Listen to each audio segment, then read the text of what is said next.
عظیم البرکت کے اسے پاک کی تاریخ قریب. ہم خوش عقیدہ سنی مسلمان اپنے امام کی تاریخ بھی دھوم دھام کے ساتھ مناتے ہیں. جو پہنچ سکتے ہیں بریلی شریف وہ اعلیٰ حضرت عظیم البرکت کے مزار مقدس پر حاضری دیتے ہیں، اور جو نہیں پہنچ سکتے ہیں جہاں ہوتے ہیں وہیں سے رہ کر اپنے امام کی غلامی کا ثبوت دیتے ہیں. اے سرکار مدینہ کے پردوانوں، ہمارے جلسوں میں اعلیٰ حضرت کے نام کے نعرے لگتے ہیں. ہم اعلیٰ حضرت کے نام پر سب کچھ لٹانے کو قربان ہیں. ہم اعلیٰ حضرت سے محبت کا دعویٰ کرتے ہیں، لیکن میں بہت معذرت کے ساتھ کہوں گا، اعلیٰ حضرت عظیم البرکت نے اپنی کتاب میں لکھا ہے کہ اولاد پر ماں باپ کے 58 حقوق ہیں. آپ سوچیں کہ ماں باپ کے اولاد پر 58 حقوق ہیں. اگر اس ماں باپ سے پوچھا جائے اعلیٰ حضرت نے تو لکھا ہے کہ اولاد کے تم پر 58 حقوق ہیں، اور تمہارے گھر میں 8 بچے پیدا ہو گئے، ذرا تم 58 میں سے 8 ہی گن کر بتا دو کہ آخر اللہ رسول نے تم پر تمہاری اولاد کا کیا حق رکھا. جب ماں باپ کو پتہ نہیں اولاد کا مجھ پر حق کیا ہے، تو پھر یہی اولاد چرسی نہیں بنے گی تو کیا بنے گی؟ گنجیڑی نہیں بنے گی، افیمچی نہیں بنے گی، ٹک ٹاکر نہیں بنے گی، یوٹیوبر نہیں بنے گی، نچنیا گویا شرابی زانی نہیں بنے گی تو کیا بنے گی؟ میرے پیارے آقا کے پردوانوں، اچھے اسکول میں داخلہ کرا دینا یہی ذمہ داری نہیں ہے، ان کی فیس بھر دینا یہی ذمہ داری نہیں ہے، ان کا یونیفارم بنوا دینا یہی ذمہ داری نہیں ہے، ان کا ٹیوشن لگوا دینا یہی ذمہ داری نہیں ہے، ان کا ٹائم ٹیبل سیٹ کر دینا یہی ذمہ داری نہیں ہے، ہوم ورک میں مدد کر دینا یہی ذمہ داری نہیں ہے، ان کو روزانہ پک اپ ڈراپ کرنا یہی ذمہ داری نہیں ہے، ان کا ناشتہ اور ٹفن تیار کرنا یہی ذمہ داری نہیں ہے، ان کے پروجیکٹ اور پکنک کے لیے پیسے جمع کرا دینا یہی ذمہ داری نہیں ہے. 58 حقوق رکھے ہیں، اور میں ذمہ داری کے ساتھ کہتا ہوں جب تک اولاد کے حقوق ماں باپ کو پتہ نہیں چلیں گے تب تک لڑکے آوارہ ہوتے رہیں گے اور لڑکیاں بے حیا بے غیرت ہوتی رہیں گی. اور میرے پیارے آقا کے پردوانوں، ان تمام چیزوں کا سلوشن جو ہے یہ یونیورسٹی میں بھیجنا نہیں ہے، ڈگریاں دلوانا نہیں ہے، انگریزی بلوانا نہیں ہے، بیوٹی پارلر میں بھیجنا نہیں ہے، 25-30 ہزار کا اسمارٹ فون دلانا نہیں ہے، اپنی اولاد کو پاکٹ منی یا موبائل کے ریچارج کا پیسہ دینا نہیں ہے. اپنی اولاد کو اگر چاہتے ہو دیندار بن جائے، اللہ رسول کی وفادار بن جائے، آپ کے مرنے کے بعد شرابی زانی نہیں، آپ کے مرنے کے بعد آپ کے لیے آپ کی اولاد صدقہ جاریہ بن جائے، تو سب سے پہلے آپ کو یہ جاننا پڑے گا کہ اللہ رسول نے مجھ پر میری اولاد کا حق رکھا کیا. ہم اس بات کے لیے تو فکر مند ہوتے بچے کا داخلہ کانوینٹ اسکول میں ہو جائے، MLA صاحب کا نہیں MP صاحب کا لیٹر چاہیے تو وہ بھی لے آؤں گا، کسی منسٹر کا لیٹر چاہیے تو وہ بھی لے آؤں گا، اگر 1,00,000-1,50,000 ڈونیشن جمع کرنا پڑے تو وہ بھی انتظام کر دوں گا، لیکن داخلہ انگریزی اسکول میں ہونا چاہیے بچے کا.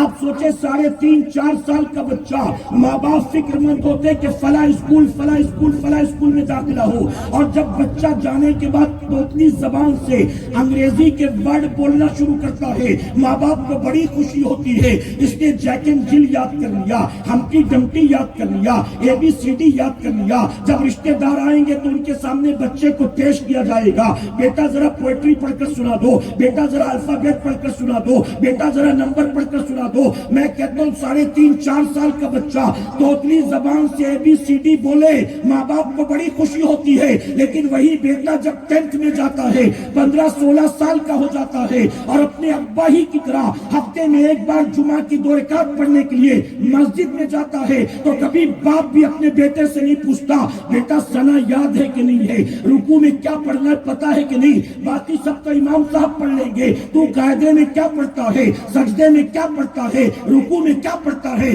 کبھی باپ کو اس بات کی فکر ہوتی ہے. میرے پیارے آقا کے پردوانوں، اپنی اولاد کو دنیا دار بنانے کے لیے ماں باپ نہ جانے کتنے جتن کرتے ہیں، لیکن اپنی اولاد کو قبر کے عذاب سے بچانے کے لیے، اپنی اولاد کو محشر کے عذاب سے بچانے کے لیے، اپنی اولاد کو جہنم کی آگ سے بچانے کے لیے آخر ماں باپ کون سی محنت کرتے ہیں. میرے پیارے آقا کے پردوانوں، اگر آپ نے اپنی اولاد کی تربیت قرآن و سنت کی روشنی میں کی، یقین جانے آپ کا بیٹا نچنیا گویا نہیں بنے گا، شرابی زانی نہیں بنے گا، اللہ رسول کا وفادار بنے گا، اپنے ماں باپ کا فرما بردار بنے گا۔ اور اگر آپ نے اپنے بچے کو یہ سمجھا کانوینٹ میں چلا گیا کامیاب ہو گیا، کالج میں چلا گیا کامیاب ہو گیا، یونیورسٹی میں چلا گیا کامیاب ہو گیا، ڈگری مل گئی کامیاب ہو گیا، یاد رکھنا دنیا کی ڈگری اور ڈپلوما سے آپ کو ممکن ہے کوئی کہے کہ انجینئر صاحب کے ابا ہیں، ڈاکٹر صاحب کے ابا ہیں، سی اے صاحب کے ابا ہیں،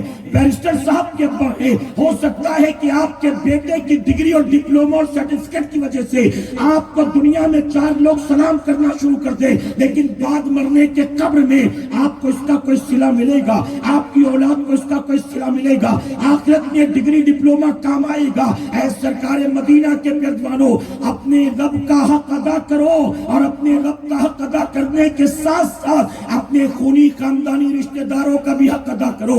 آج ہم سے لوگ آ کر کہتے ہیں حضرت بیٹا بات نہیں سنتا، کبھی کبھی مائیں کہتی حضرت میرا بیٹا مجھے کچھ کہہ دیتا ہے نا مجھے اتنی تکلیف نہیں ہوتی، لیکن جب اپنے ابا کو کچھ بولتا ہے نا مجھے بہت تکلیف ہوتی، یہ مجھے 4 باتیں سنا دیتا ہے مجھے اتنی تکلیف نہیں ہوتی، میں ماں ہوں نا برداشت کر لیتی، لیکن جب اپنے باپ کو کچھ کہتا ہے نا میرا کلیجہ منہ کو آ جاتا، مجھے بہت تکلیف ہوتی۔ اس کو پتہ نہیں ہے اس کے باپ نے کیسے اس کو پالا، اس کو پتہ نہیں ہے اس کے باپ نے اس کو پڑھانے لکھانے کے لیے کتنی قربانی دی، اس کو پتہ نہیں ہے اس کے باپ نے اس کے پیچھے کتنی محنت کی۔ اور یاد رکھیں ماں باپ اپنا سب کچھ اولاد کے لیے قربان کر دیتے ہیں، لیکن وہی اولاد جوان ہونے کے بعد ہٹی کٹی ہونے کے بعد جانتے ہو کیا کہتی؟ اپنے باپ سے کہتی زیادہ باتیں مت کرو، تم نے زندگی بھر میرے لیے کیا ہی کیا ہے۔ آپ سوچے جو نمازیں نہیں پڑھتا تھا 4 پیسے کمانے کے چکر میں، جس نے کبھی اپنا شوق پورا نہیں کیا اپنی اولاد کے شوق کو پورا کرنے کے چکر میں، جو خود پڑھا لکھا نہیں اپنی اولاد کو پڑھانے کی کوشش کی، جسے دنیا کی نعمتیں نہ ملی اپنی اولاد کو ہم نعمت دینے کی کوشش کی، اپنی آخرت تک کو داؤں پر لگا دیا اپنے بیٹے کی خوشی اور رضا کے لیے۔ اور وہی بیٹا جوان ہوتا ہے تو اپنے ماں باپ سے کہتا ہے کہ تم نے میرے لیے کیا ہی کیا۔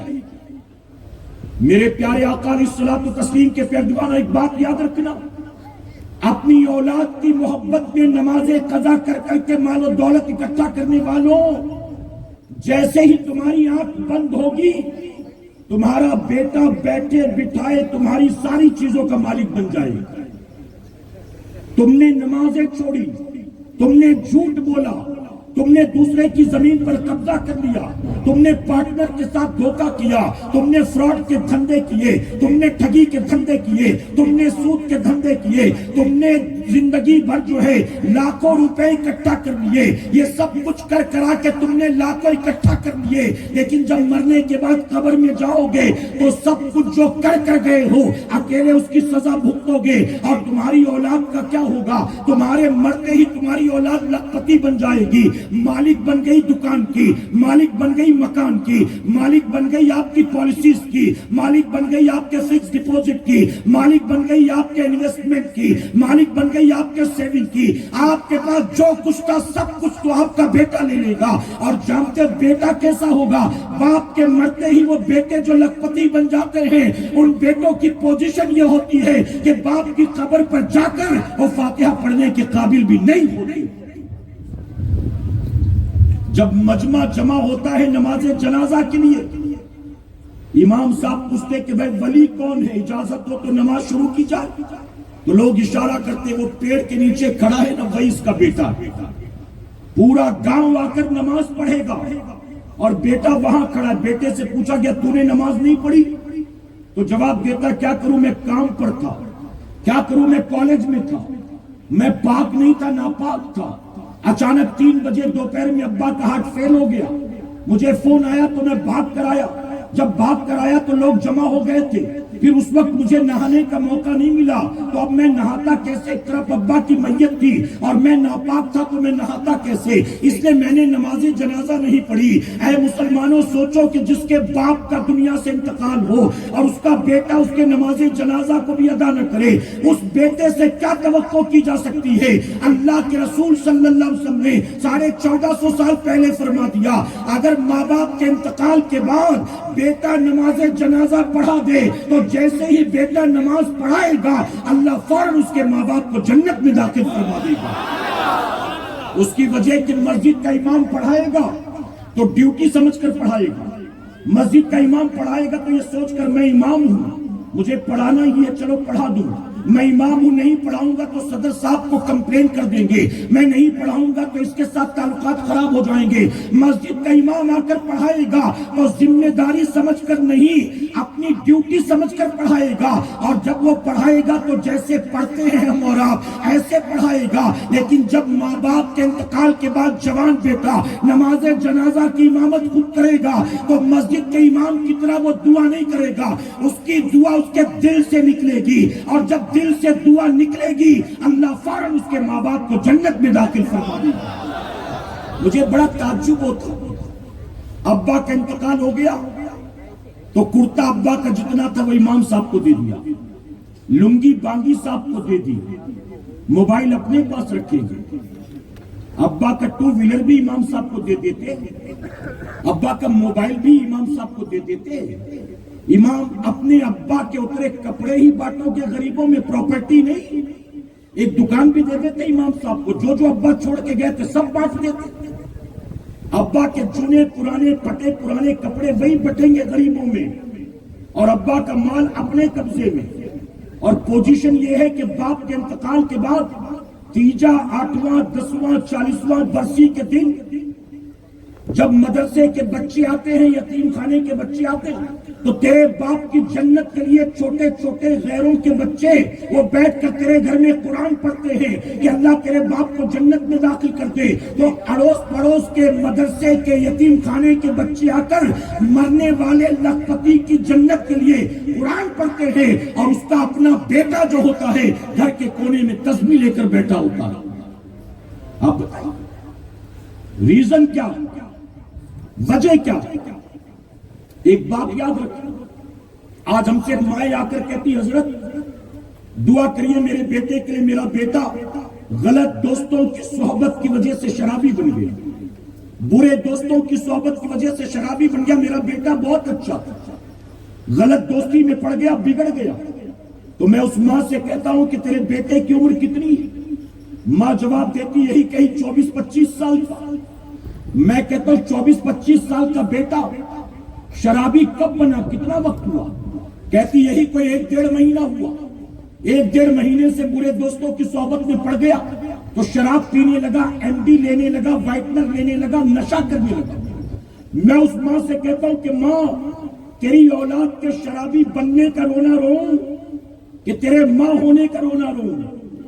کیسی ماں ہے تو نے 9 مہینے اسی بچے کو اپنے پیٹ میں رکھا تھا، پھر اپنی جان کو داؤں پر لگا کر تو نے اس کو جنم دیا تھا، پھر اپنے رگوں کے خون کو دودھ میں منتقل کر کے اسے سینے سے لگا کر 2 سال تو نے دودھ پلایا تھا، پھر اس کی انگلی پکڑ کر تو نے چلنا سکھایا تھا، اس کے لال ناک تھوک کو تو نے صاف کیا، اس کے پیشاب پیخانے الٹی کو تو نے صاف کیا۔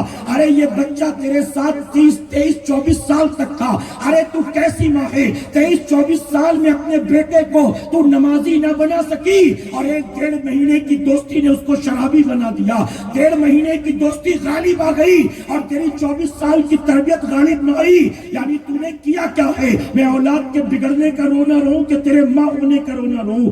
آج ماں باپ یہ سمجھتے اولاد میری ہو جائے، اولاد میری ہو جائے، اولاد میری ہو جائے، نتیجہ یہ ہے کہ اولاد ان کی کبھی نہیں ہوتی۔ میں ذمہ داری کے ساتھ کہتا ہوں ہر ماں باپ کو چاہیے اولاد کو اپنا بنانے بنانے کی کوشش بعد میں کرنا، سب سے پہلے اللہ رسول کا وفادار بناؤ، سب سے پہلے اللہ رسول کی محبت دل میں پیدا کرو۔ بتاؤ کہ اللہ تبارک و تعالیٰ کی شان و مقام کیا ہے، نبی کی عظمت و نبی کا مرتبہ کیا ہے۔ اپنی اولاد کو اللہ رسول کا وفادار بنا دو۔ میں علماء کی موجودگی میں، سادات اکرام کی موجودگی میں ذمہ داری کے ساتھ کہتا ہوں، جب ماں باپ اپنی اولاد کو اللہ رسول کا وفادار بنا دیتے ہیں تو اولاد خود بخود اپنے ماں باپ کی فرما بردار بن جاتا ہے۔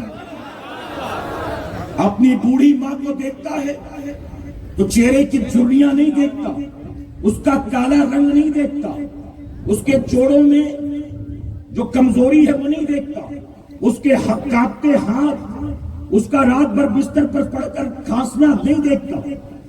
اگر اللہ رسول کا وفادار بنا دیا تو جانتے ہو کیا ہوگا؟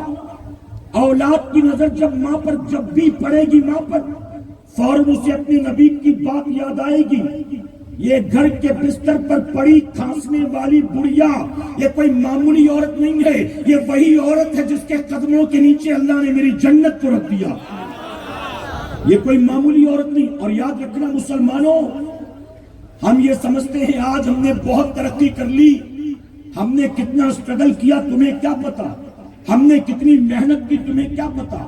ہم اگر آگے بڑھے ہیں تو اپنے علم کی وجہ سے، آگے بڑھے ہیں تو اپنی محنت کی وجہ سے، آگے بڑھے ہیں تو اپنے دماغ کی وجہ سے، آگے بڑھے ہیں تو اپنی کوششوں کی وجہ سے، آگے بڑھے ہیں تو اپنے تجربے کی وجہ سے۔ میں کہتا ہوں ہمیں یہ لگتا ہے ہم آج جہاں پر ہیں یہ سب کچھ ہم نے خود اپنے بل بوتے پر پایا ہے، لیکن یاد رکھنا ہمیں کیا پتا، اے لاکھ پتی کروڑ پتی انسان، اللہ نے اگر تجھے مال و دولت دیا ہے، اللہ نے تجھے عزت و کامیابی عطا کی ہے تو تجھے لگتا ہے کہ تو نے اپنے بل بوتے حاصل کیا ہے۔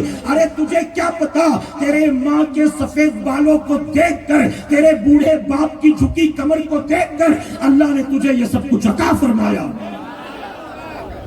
میرے پیارے آقا علیہ الصلوۃ والتسلیم کے پیارے دیوانوں، ماں کی ناراضگی جب صحابی رسول کے جہنم میں جانے کا سبب بن سکتی تو کیا بتائیے اپنے ماں کو جھڑک کر، گالیاں دے کر، لوگوں کے سامنے ذلیل کر کے ہمارے اور آپ کے جیسے لوگ جنت میں چلے جائیں گے؟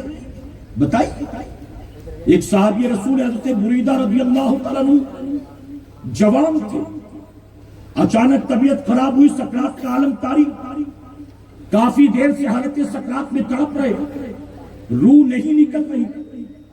لوگ پہنچے حضور اکرم صلی اللہ علیہ وسلم کی بارگاہ میں، عرض کرتے یا رسول اللہ صلی اللہ علیہ وسلم، آپ کے صحابی ہیں، ابھی جوان ہیں، نزا کی کیفیت، تکلیف میں ہے، روح نہیں نکلتی اور کلمہ بھی زبان سے جاری نہیں ہوتا۔ میرے نبی نے کیا فرمایا؟ میرے آقا نے فرمایا جاؤ، جا کر پتہ کرو کہیں ان کی ماں ان سے ناراض تو نہیں۔ آپ ذرا دیکھو، یہاں پتہ چلا ماں باپ کو ناراض کرنے والوں، اپنی بیوی کی محبت میں، دوستی یاری کے چکر میں، اپنی منگیتر یا گرل فرینڈ کے چکر میں ماں باپ کو جھڑکیاں یا برا بھلا کہنے والوں، یاد رکھنا صحابی رسول اگر ماں کا دل دکھا دے انہیں کلمہ میں اثر نہیں آتا، ہماری اور آپ کی تو کوئی گنتی نہیں ہے۔ میرے آقا نے فرمایا جاؤ دیکھو ان کی ماں ناراض تو نہیں۔ ماں نے کہا ہاں میں ناراض ہوں۔ کیوں، کس وجہ سے ناراض ہو؟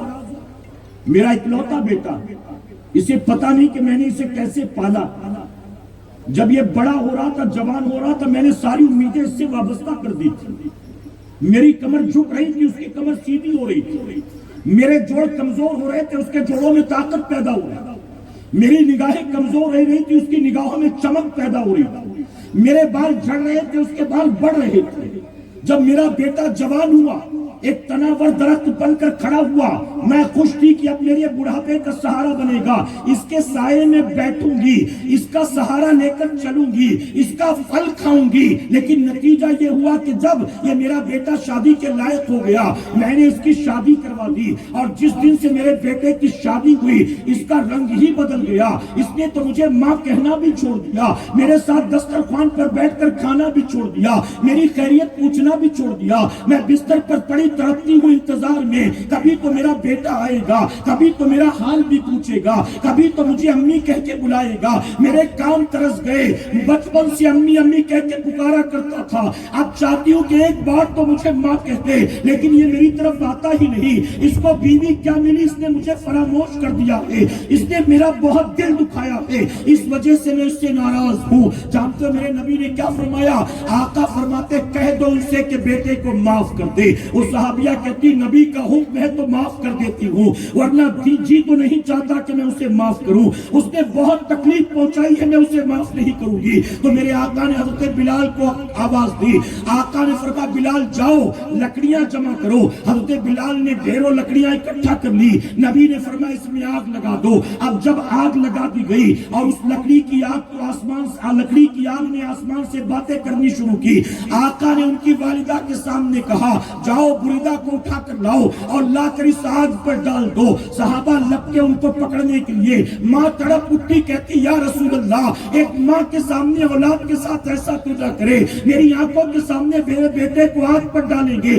آقا فرماتے میں تو تیرے بیٹے کو تھوڑی دیر کے لیے آگ پر رکھتا ہوں، اگر تو نے اس کو معاف نہ کیا اور اس کو کلمہ میسر نہ آیا تو یاد رکھنا ہمیشہ کے لیے جہنم کی آگ میں جلایا جائے گا۔ اتنا سننا تھا، ماں تو ماں ہوتی ہے نا، بے ساختہ پکار اٹھی یا رسول اللہ گواہ ہو جائیں میں نے اپنے بیٹے کو معاف کر دیا، میں نے اپنے بیٹے کو معاف کر دیا۔ یہاں ماں کہتی میں نے معاف کر دیا، وہاں ان کی زبان پر کلمہ جاری ہوا، ایمان پر خاتمہ ہو گیا۔ اے میری قوم کے جوانوں، اپنی خوبصورت بیوی سے زیادہ محبت ہے، اپنی پسند کی بیوی سے زیادہ محبت ہے۔ بوڑھی ماں اچھی نہیں لگتی، بوڑھا باپ اچھا نہیں لگتا۔ میں علماء کی موجودگی میں ذمہ داری کے ساتھ کہتا ہوں کسی مرد کے نکاح میں ایک نہیں، وہ لکھپتی کروڑ پتی ہے، اس نے 4 بیویاں کر رکھی ہیں اور چاروں بیویوں کو اس نے ایک فلیٹ دے رکھا ہے۔ ہر بیوی کو ہر مہینے 1 لاکھ مینٹیننس دیتا ہے، ہر بیوی کو اس نے 20 40 تولہ سونا بنا رکھا ہے، ہر بیوی کا خیال رکھتا ہے، ہر بیوی کے پاس آتا جاتا ہے، اس کی بیویاں اس سے بڑی خوش ہیں، اپنے مائکے میں تعریف کرتی ہیں، اپنی سہیلیوں میں تعریف کرتی ہے، لیکن اس کی 68 سال کی بوڑھی ماں بستر پر پڑی کھانستی ہے اور اپنی ماں کے سرہانے کبھی بیٹھتا نہیں، اپنے ماں کے سر پر کبھی ہاتھ رکھتا نہیں، اپنی ماں کو ماں کہہ کے کبھی بلاتا نہیں۔ اگر اس نے ماں کا دل دکھایا ہے تو یاد رکھنا 4 بیویوں کی رضا اس کو جنت میں نہیں لے جائے گی، ماں کا دل دکھانا اس کو جہنم کا ایندھن بنا دے گا، اس کو جہنم کی آگ تک پہنچا دے گا۔ میرے پیارے آقا علیہ الصلوۃ والتسلیم کے پیارے دیوانوں، آپ ذرا سوچیں کہ آج کے دور کا مسلمان کیا کرتا ہے۔ میں یہاں کے بارے میں نہیں جانتا، میں ممبئی جیسے شہر میں رہتا ہوں، ممبئی میں بہت سارے لوگ یو پی سے، بہار سے، جھارکھنڈ سے اور مختلف اسٹیٹ سے کمانے کے لیے آتے ہیں۔ ہم نے دیکھا بہت سے ایسے لوگ ہوتے ہیں اپنے بیوی بچوں کو ساتھ رکھتے ہیں اپنے، ہم ان سے پوچھتے ہیں کہ بیوی بچے تو ساتھ ہیں، آپ کا گاؤں کون سا ہے، آپ کے گاؤں میں کون کون ہے، تو جواب ملتا ہے گاؤں میں ایک بوڑھی ماں ہے، علاوہ اس کے کوئی نہیں ہے۔ ماں کی دیکھ ریکھ کرنے والا کون ہے؟ کوئی نہیں ہے۔ ماں خود ہی کھانا بنا لیتی ہے، ماں خود ہی کھانا کھا لیتی ہے، ہر مہینے 2000 ماں کو بھیج دیتا ہوں۔ کوئی کہتا ہے کہ گاؤں میں بوڑھے ماں باپ ہیں، ہر مہینے ان کو 2-2.5 ہزار روپے بھیج دیتا ہوں۔ میں کہتا ہوں کہ بیوی پر مہینے بھر میں کتنا خرچ کرتا ہے یہ بھی بتا، اولاد پر مہینے بھر میں کتنا خرچ کرتا ہے یہ بھی بتا، اپنے بیوی بچوں کے شوق کو پورا کرنے کے لیے ہر مہینے کتنا مال خرچ کرتا ہے یہ بھی بتا۔ اور گاؤں میں بوڑھے ماں باپ پڑے ہوئے ہیں، کیا ان کو کھانے پینے کی ضرورت نہیں ہے؟ کیا ان کو کسی تیمارداری اور خدمت کرنے والے کی ضرورت نہیں ہے؟ کیا ان کو دوا علاج کی ضرورت نہیں ہے؟ کیا ان کے گھر سامان لانے والے کی ضرورت نہیں ہے؟ ماں باپ کو 2-2.5 ہزار روپے مہینے کا بیچ کر ہم سمجھتے اس سے زیادہ اور کیا ہو سکتا ہے؟ اگر کسی مہینے ماں کہہ دینا بیٹا اس مہینے تھوڑا زیادہ پیسہ بھیج دینا، ابا کی طبیعت خراب چل رہی ہے، تو بیٹا فوراً تنک جاتا ہے، وہ کہتا ہے امی ابھی 15 دن تو ہوا ہے، 3000 روپیہ بھیجا تھا، اب اور پیسہ کہاں سے بھیجوں؟ یہاں کوئی پیسے کا پیڑ تھوڑی نہ لگا ہوا ہے کہ تم کہو گی میں توڑ کے بھیج دوں گا۔ آپ بتائیے بیوی کو بھی کیا یہ جواب دیتا ہے؟ اولاد کو بھی کیا یہ جواب دیتا ہے؟ اولاد کی خاطر تو 1800-2200 کا جینس خریدنے کو تیار ہے۔ اگر بیوی نے کسی سیریل اور ڈرامے میں کوئی سوٹ دیکھ رکھا ہے تو بازار لے کر جائے گا بیوی کو اور کہے گا فلاں سیریل میں جو ہیروئن پہنتی ہے آج کل جو ٹرینڈ چل رہا ہے وہ والا چاہیے، پتا چلے گا 4800 کا ہے۔ کوئی بات نہیں، بیوی نے جب کہا ہے تو اس کو دلانا ہی پڑے گا۔ اے سرکار مدینہ کے پیروانوں، ایک نہیں نہیں 4 بیویاں نکاح میں ہو اور چاروں خوش ہو، تم نے سب کے حق ادا کیے ہو، لیکن بوڑھے ماں باپ ناراض ہو، کل قیامت میں بیوی کی خوشی جنت کی ضمانت نہیں بنے گی، بلکہ ماں کا دل دکھانا تیری آخرت کی تباہی کا سبب بن جائے گا۔ اپنی قوم کے جوانوں سے میں کہتا ہوں، یاد رکھنا، آپ سے بیوی محبت کرتی، بیوی آپ سے محبت کرتی،